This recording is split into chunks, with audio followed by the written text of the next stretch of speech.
Okay, welcome back. We're going to be dissecting the heart now, and we're going to start off fairly simple. We want to be making sure that we're dissecting the bits we want to dissect. We're not disturbing any structures that we want to look at. So we're going to take it fairly slowly. I've established, I'm fairly sure, that this is the left-hand side of the heart and this is the right-hand side of the heart, and I don't know if you can see my chest in this video. I think you can, but essentially if this was in an animal it would be orientated like that. So we've got the left side and the right side when you consider that it would have been in an animal. Okay.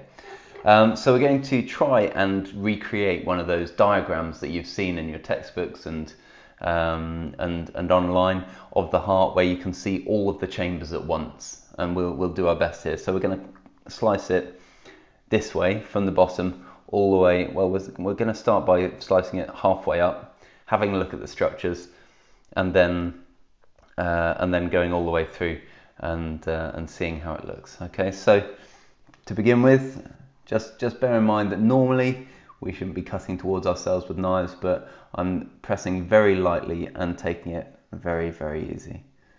So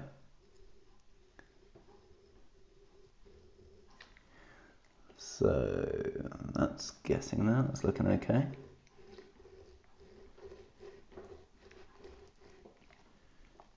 Okay, interesting. Okay, so already looking here, we can see we have a septum here. This part is the bit where it kind of divides the left hand and the right hand side of the heart. You can see a chamber on this side and you can see a chamber on this side. Those are the two ventricles. So right ventricle there, left ventricle there. You can see that the left ventricle has a very thick wall here. That's for pushing all that blood, that oxygenated blood around the body. And this one, actually, if I put my thumb in it, you can see that I can move that wall quite easily, and therefore it's actually quite a thin wall and doesn't have all that much muscle there. Okay, we'll carry on up and see where we get to. Carefully now.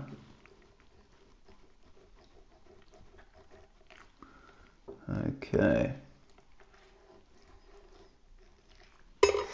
Okay.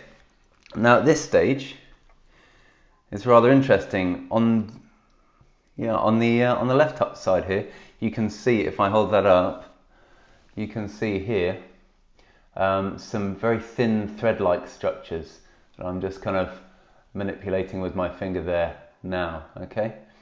We call those heartstrings, and they are there to basically stop the valves in the heart from flapping the wrong way.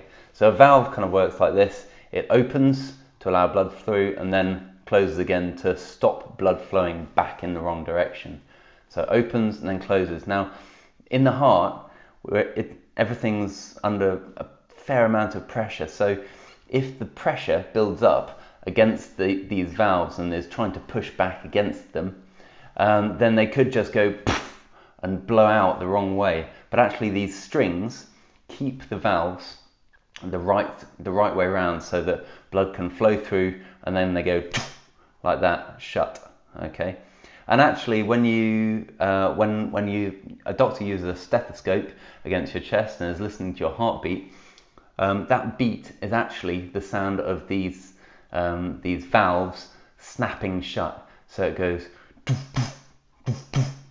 and there are different valves, and they snap shut at different times. So that's what that sound is. So these structures here, heartstrings, and they're to keep the valves in the right kind of orientation. And those of you who are Harry Potter fans, if you've ever heard of a wand which has a core made of dragon heartstring, that would be those, only these are pig heartstrings. Okay. Right, I'm going to carry on cutting through. You should be starting to see that we've got this structure here, this kind of gap here. That's the ventricle, and then beyond this valve, that would be the atrium. Here at the bottom here, we've got the ventricle on the right side, and up beyond, there's another valve in here, but it's quite hard to see. Up beyond this valve is the right atrium. Okay, you can see more heartstrings here, and they're actually very, very strong. If I really pull, I can break them, but they are very, very strong. Okay, and actually that's not the heartstring breaking at all. If I just see if I can find that, it's not the heartstring breaking. You can see on my finger there, that's a little bit of muscle. It was the muscle that broke, not the heartstring. So they're very, very strong indeed. So coming up from the right atrium, out of there we get to this part here, which would be the vena cava. That's that blood vessel there, and the right ventricle pumps out towards the lungs. If I can find the blood vessel. I'm struggling with this one. No, I can't find that one. The left ventricle pumps blood out of this part, as I've said. This part is the aorta, and it splits off quite early on to go to different parts of the body, and that aorta supplies all the body with oxygenated blood, and it gets that oxygenated blood. If I go through the atrium, hold on, I go through the atrium, it gets that blood through this blood vessel here, which comes from the lungs. So the lungs feed oxygenated blood into this atrium. It goes through here, from the atrium into the ventricle. The ventricle gives it a really good solid push, and it goes out of the aorta there. Okay, so quite an impressive organ, I think you'll agree.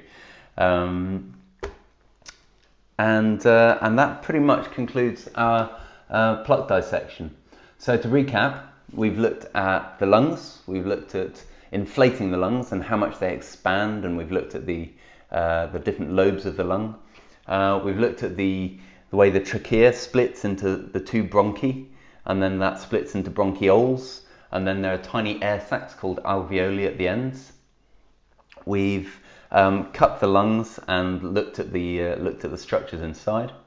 We've looked at the heart. We've looked at coronary arteries, which feed the heart muscle with blood, which supply the muscle cells with oxygen and glucose.